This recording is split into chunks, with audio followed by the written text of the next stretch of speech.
When great trees fall, Maya Angelou compares great people to huge trees. Their death or loss feels powerful and noticeable, just like the falling of a giant tree. Rocks on distant hills shudder. Even things far away are affected. The loss of a great person impacts many lives, even those not closely connected. Lions hunker down in tall grasses, strong creatures become quiet and fearful. Nature itself seems disturbed by the loss. And even elephants lumber after safety.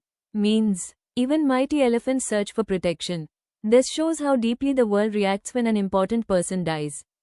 When great trees fall, in forests, small things recoil into silence, their senses eroded beyond fear. The repetition emphasizes the importance of the event and the continuing pain of loss. The forest represents the world or society where many lives exist together. Ordinary people become shocked and speechless after losing someone great. People's emotions and understanding are affected. The grief is so strong that it goes beyond normal fear, people feel empty and numb. When great souls die, the air around us becomes light, rare, sterile. Now Angelou speaks directly about noble or inspiring human beings. The atmosphere itself seems to change emotionally. The world feels empty, strange, and lifeless after their death. We breathe, briefly. Our eyes, briefly, see with a hurtful clarity. People struggle to continue normally after the loss. For a short time, people cannot see life clearly. Their understanding changes. Pain makes them realize how valuable the person truly was. Our memory, suddenly sharpened, examines, gnaws on kind words. After death, memories become vivid and strong. People begin reflecting deeply on the past. They remember the loving words spoken by the dead person. Unsaid, they regret the words they never expressed. Promised walks, they think about plans and moments that will never happen. Never taken, lost opportunities increase the sorrow. Great souls die and our reality, bound to them, takes leave of us.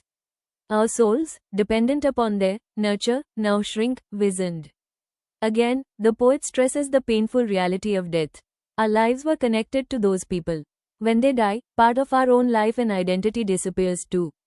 Our inner selves are affected. We relied on those great souls for support, wisdom, or inspiration. They cared for and guided us. Without them, people feel weaker and emotionally smaller. Our minds, formed and informed by their radiance, fall away. The dead person helped shape our thoughts and character. They influenced our understanding of life. Without their presence, life seems darker. We are not so much maddened, as reduced to the unutterable ignorance of dark, cold caves. People are not driven completely insane by grief. Instead, they feel helpless and unable to fully understand death.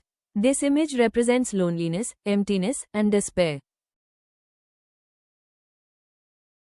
And when great souls die, after a period peace blooms, slowly and always, irregularly. Spaces fill with a kind of soothing electric vibration. The repetition reminds us that grief continues in stages. Eventually healing begins. Recovery takes time. Healing does not happen smoothly, grief comes and goes. The emptiness left behind slowly becomes manageable. Not complete happiness, but a gentle comfort. The memory of the great soul gives renewed strength and inspiration. Our senses, restored, never. People recover emotionally, though never completely the same. To be the same, whisper to us. The experience changes them forever. They existed, we can be and be, better. For they existed. The repeated line strongly affirms the importance of those great people and the lasting impact of their lives. Their example encourages us to continue living meaningfully.